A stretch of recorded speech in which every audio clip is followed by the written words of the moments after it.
Hello student, class 12 subject accountancy का topic है analysis of financial statement. Analysis of financial statement का meaning है कि कोई भी बिजनेसमैन यदि बिजनेस करता है तो वो क्या करता है कि फाइनेंशियल स्टेटमेंट तैयार करता है। फाइनेंशियल स्टेटमेंट तैयार करके केवल रख लेना इतना ही नहीं होता है। बिजनेसमैन क्या करेगा, फाइनेंशियल स्टेटमेंट तैयार करेगा तो वो एनालिसिस करेगा, मतलब आपका प्रीवियस ईयर और करंट ईयर आपस में कंपेयर करेगा कि उसे प्रॉफिट या लॉस किस परसेंटेज में हो रहा है। ये आपका एनालिसिस ऑफ फाइनेंशियल स्टेटमेंट हुआ। इसमें आपका टॉपिक है comparative income statement. Comparative income statement का मीनिंग होता है कि इसमें हम क्या करते हैं कि आपका इनकम स्टेटमेंट बनाते हैं। तो इनकम स्टेटमेंट में प्रॉफिट लॉस और बैलेंस शीट दोनों इंक्लूड होता है।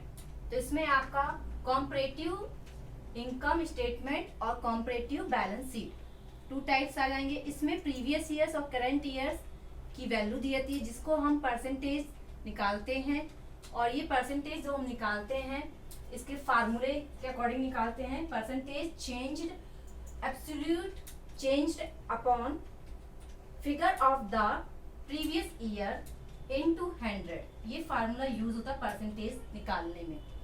और हम इसका फॉर्मेट देखें यदि, तो आपके सामने ये फॉर्मेट है। इस फॉर्मेट को हम समझेंगे। सबसे पहले हमने पर्टिकुलर बनाया, पर्टिकुलर के बाद हमने प्रीवियस ईयर बनाया, फिर करंट ईयर बनाया। जो आपको क्वेश्चन में दिया रहेगा, आपके पास क्वेश्चन में प्रीवियस ईयर और करंट ईयर दिया रहेगा, लेकिन आपको समझना क्या है कि ईयर के अकॉर्डिंग, जैसे 2017 या 2018, तो जो 17 है वो प्रीवियस ईयर है और 18 क्या है आपका करंट ईयर है। तो हो सकता है पहले आपका करंट ईयर दिया हो, बाद में प्रीवियस ईयर दिया हो, या पहले प्रीवियस ईयर दिया हो, बाद में करंट ईयर दिया हो। तो आप जब सॉल्व करेंगे तो सबसे पहले पर्टिकुलर आपने बनाया प्रीवियस ईयर्स। आपको देखना कि प्रीवियस ईयर्स कौन सा है, वो ईयर आप यहाँ मेंशन करेंगे।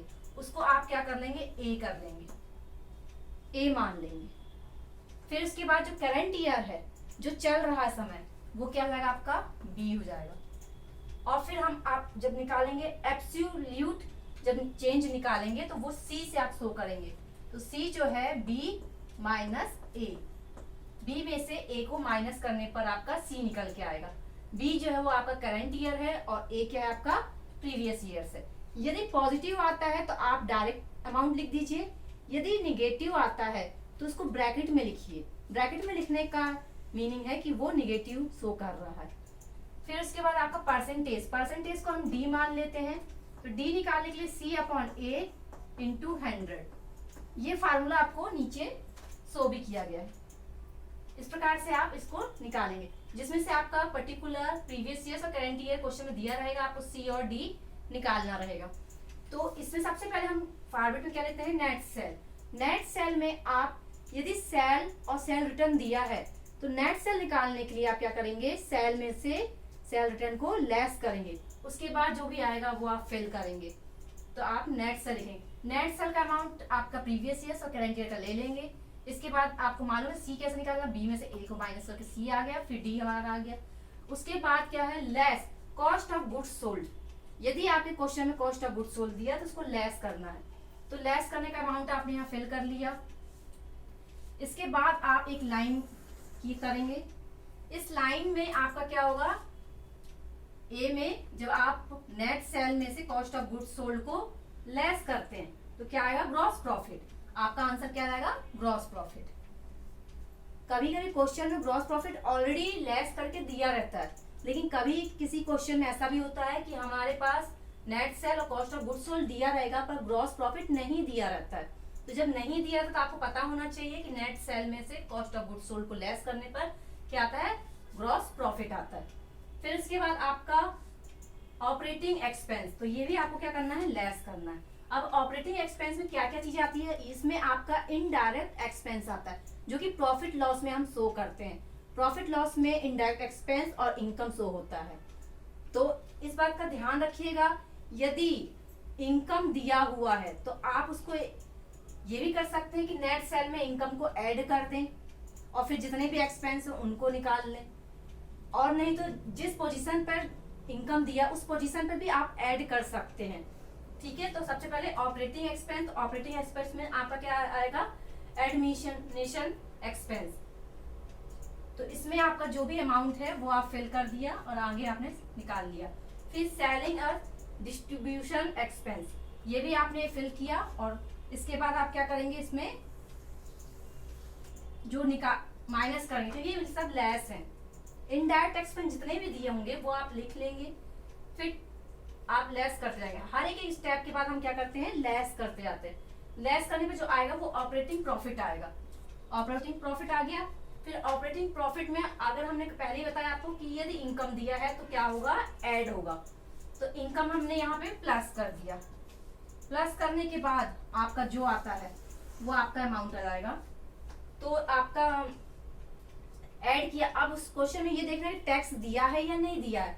अगर आपका earning before interest of tax दिया है तो आप उसमें ऐड करेंगे, और यदि आपका लेस, जैसे यहाँ पे दिया आपका इंटरेस्ट पेड, यदि आपने इंटरेस्ट पेड किया तो वो एक्सपेंस है, एक्सपेंस क्या होगा आपका, लेस होगा। उसके बाद आपका टैक्स है, यदि टैक्स नहीं दिया क्वेश्चन में तो वो सीधे प्रॉफिट के नाम से शो कर देंगे, लेकिन क्वेश्चन में यदि टैक्स दिया हुआ है तो उस समय आप क्या करेंगे, प्रॉफिट बिफोर टैक्स, मतलब टैक्स के पहले कितना प्रॉफिट हुआ था वो आप निकाल लेंगे। उसके बाद लेस करने के बाद आपका निकल जाएगा बिफोर टैक्स, और उसके बाद फिर अगर जो टैक्स दिया है उसको भी आप क्या करेंगे, लेस करेंगे। तो लेस करेंगे तो हमारा क्या निकलेगा, प्रॉफिट आफ्टर टैक्स। इसमें प्रॉफिट मेन है, तो प्रॉफिट आपको ये देखना है कि बिफोर टाइम है कि आफ्टर टाइम है, मतलब टैक्स के पहले बिफोर और टैक्स के बाद आफ्टर। तो इस प्रकार से हमारा ये प्रॉफिट निकल आएगा। ये हमारा पूरा फॉर्मेट तैयार हो जाएगा। हर एक स्टेप पे हमें क्या लेस करना, क्या ऐड करना है, ये आपको फॉर्मेट क्वेश्चन प्रैक्टिस करते करते फॉर्मेट आपको लर्न हो जाएगा। इसके लिए अलग से आपको लर्न करने की जरूरत नहीं पड़ेगी, और इसको प्रैक्टिस कीजिए, क्योंकि मोस्टली आपके सीबीएसई उसमें एग्जाम में कॉम्परेटिव मेथड ज़्यादातर पूछा जाता है, इसलिए इस मेथड को बहुत इम्पोर्टेंस दीजिएगा। Okay student, thank you.